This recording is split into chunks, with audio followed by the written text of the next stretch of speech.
Écoute, je ne sais pas pour les autres gars, mais nous, on est comme un super-héros, non? Quand Glass a été annoncé pour la première fois, c'était un miracle pour les adeptes du réalisateur et Monsieur Night Shyamalan, et pour les fans de super-héros en général. Tout a commencé avec son chef-d'œuvre secret de super-héros, Incassable, suivi par la suite ultra secrète, Split. Il semblait que la soi-disant trilogie East Trail 177 de Monsieur Night ne pouvait se conclure que par un coup de génie. Soutenu par un casting de retour au grand complet, cette aventure en trilogie était prête à établir la série comme l'une des meilleures franchises de super-héros de tous les temps. Mais malgré le retour en force de Monsieur Night en tant que véritable auteur du cinéma américain, Glass a brisé les attentes du public de toutes les mauvaises façons. C'est ici qu'il te dessinerait avec de grands yeux et des bulles de confusion au-dessus de ta tête.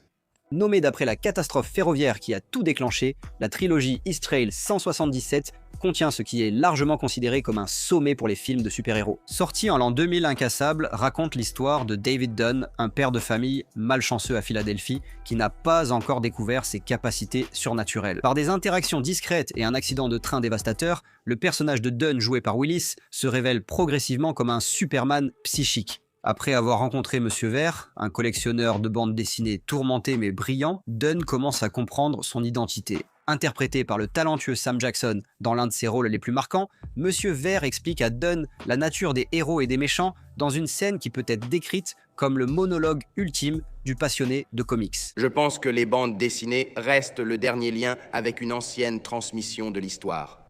Immunisé contre la maladie, doté d'une force sans limite, d'une chair impénétrable et capable de percevoir les crimes de ceux qu'il touche, Dunn décide à contre-cœur d'utiliser ses pouvoirs pour changer le monde. Pour Monsieur Night Shyamalan, Incassable représente le premier acte d'une structure en 3 parties inspirée des comics, visant à offrir une interprétation directe de l'origine d'un super-héros classique. Dans un monde post-MCU, les récits d'origine peuvent sembler être une corvée à regarder, mais au tournant du millénaire, ce genre d'histoire était rarement, voire jamais vu au cinéma. Avec sa vision réaliste de l'héroïsme, une confrontation profondément troublante avec un tueur et une performance inoubliable de Bruce Willis, Incassable a facilement surmonté ses ventes de billets modestes et reste un film préféré de tout amateur de super-héros. Avec une révélation finale montrant que Monsieur Glass était le super vilain derrière l'accident du East Trail 177, Incassable est devenu un classique du cinéma. Dans une bande dessinée, tu sais comment tu peux deviner qui sera l'ennemi juré, le grand super vilain? Il est exactement l'opposé du héros. Contrairement à son deuxième film, la carrière du réalisateur et Monsieur Night Shyamalan peut sans doute être décrite comme extrêmement clivante. D'un début époustouflant avec Sixième Sens et cette scène mémorable dans Signes à des classiques cultes controversés comme Le Village et La Jeune Fin de l'eau, les premiers films de Monsieur Night étaient souvent au cœur de grandes conversations culturelles, pour le meilleur ou pour le pire. Après avoir réalisé l'une des adaptations les plus désastreuses et son projet personnel le plus embarrassant à l'écran, la réputation de Monsieur Night a fortement souffert. Qu'est-ce que j'étais censé faire? Et lorsque le réalisateur a relancé sa carrière avec le film de found footage brutal et hilarant The Visit, en 2015, le public était plus que prêt à lui pardonner.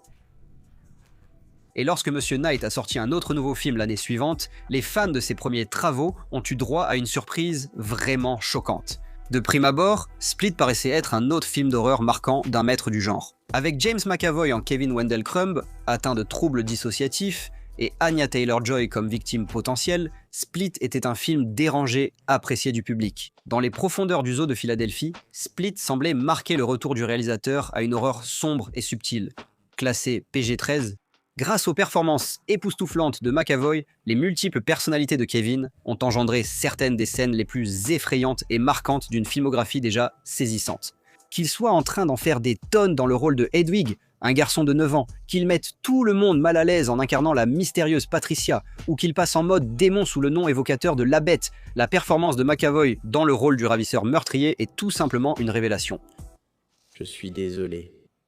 Avec un budget très limité, M. Night a démontré ses talents de réalisateur avec autant de style et de maîtrise que lors de ses premiers succès. Et lorsque les spectateurs ont appris que McAvoy avait en fait repris ce rôle très exigeant à la dernière minute à cause d'un désaccord avec la star initiale Joaquin Phoenix, Split a semblé d'autant plus triomphant. Effrayant, drôle et profondément charmant, Split est l'incarnation même d'un film d'horreur outsider qui relève le défi. Et après avoir fait un véritable carton au box-office avec un bénéfice alors record, le succès du film a été une victoire bien méritée pour l'un des maîtres les plus incompris d'Hollywood. Pour ceux qui suivaient la carrière de Monsieur Night Shyamalan, La dernière scène de Split était bien plus qu'un simple caméo d'une grande star d'Hollywood. Parce que lorsque Bruce Willis a brièvement repris son rôle de David Dunn dans les dernières minutes du film, le public a compris qu'il venait en fait d'assister à une suite surprise. Bien que Monsieur Knight et Bruce Willis aient longtemps exprimé leur désir de poursuivre la saga de David Dunn, la déception modérée du box-office d'Incassable avait initialement mis fin aux discussions. Bien qu'il soit difficile de croire qu'un box-office de plus de 200 millions soit autre chose qu'un succès,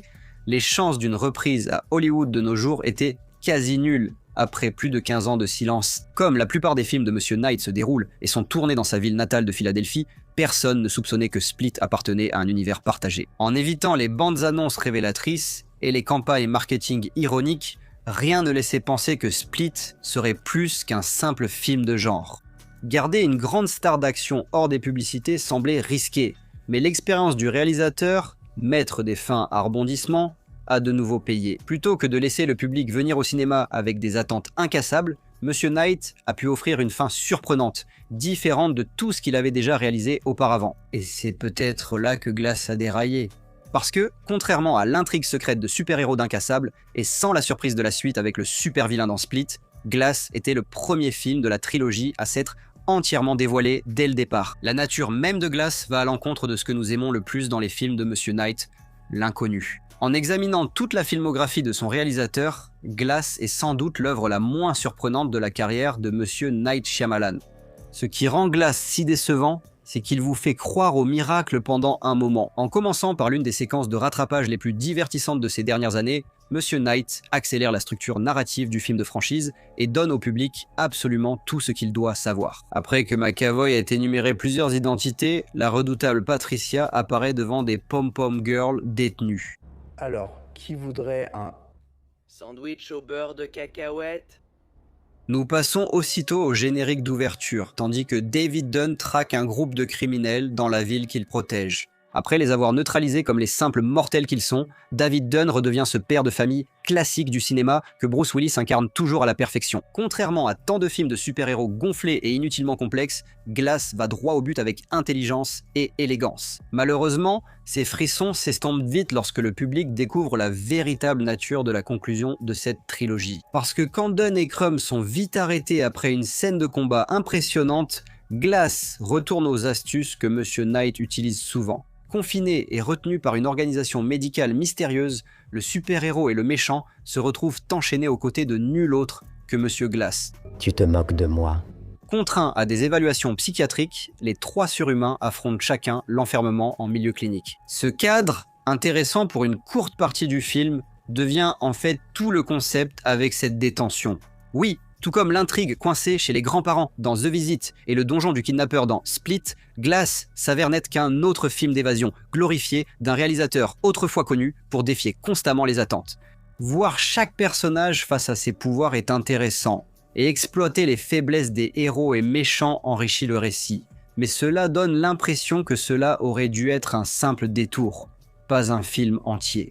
En teasant le public avec une intro façon Chevalier Noir pour David Dunn, cette révélation narrative a été très décevante. Quand Dunn, Crumb et Monsieur Glass quittent enfin leur cellule pour l'affrontement attendu, tout le climax paraît simplement décalé. Bien que McAvoy reste impressionnant en bête et que Sam Jackson offre ses monologues sinistres, la scène de combat n'atteint jamais les sommets attendus. Même lorsque M. Night tente de lâcher quelques révélations sur le lien de Crumb avec la tragédie du train East Trail, on a le sentiment qu'il ne restait tout simplement plus grand chose à dire pour le réalisateur. David Dunn étant sans doute la dernière grande performance d'un de nos acteurs légendaires, il est encore plus difficile d'accepter la façon dont Glass termine son histoire. Fade, enfermé par sa propre conception et sans les émotions de ses prédécesseurs, Glass finit par donner l'impression d'être exactement le type de film de super-héros qu'il veut défier. Avec un budget plus élevé et un cadre plus large, revoir ces personnages et cet univers aurait vraiment donné l'impression d'un événement majeur, comme le souhaite le film. Glass ressemble plutôt à un épisode mineur d'une franchise de comics qui aurait sinon fini directement en streaming. Malgré des films souvent clivants, le travail de Monsieur Knight marque durablement, nous donnant même peur de regarder sous le lit, au point de remettre en question la routine d'entraînement de ce type. Je peux faire en sorte que ça ressemble exactement à ça. M. Night est tout sauf inintéressant. Même la maudite adaptation d'Avatar a eu l'audace de faire ça. Nous sommes maintenant les dieux. Si Incassable ou Split vous ont mis mal à l'aise, au moins M. Night a su provoquer une émotion. Mais avec Glass, tout reste flou. Consolez-vous en vous rappelant que votre théorie était la bonne. C'est tout pour cet épisode. Alors, Glass a-t-il réussi son atterrissage? Dites-le nous en commentaire et pensez à aimer la vidéo et à vous abonner pour suivre toutes nos vidéos nerdstalgiques.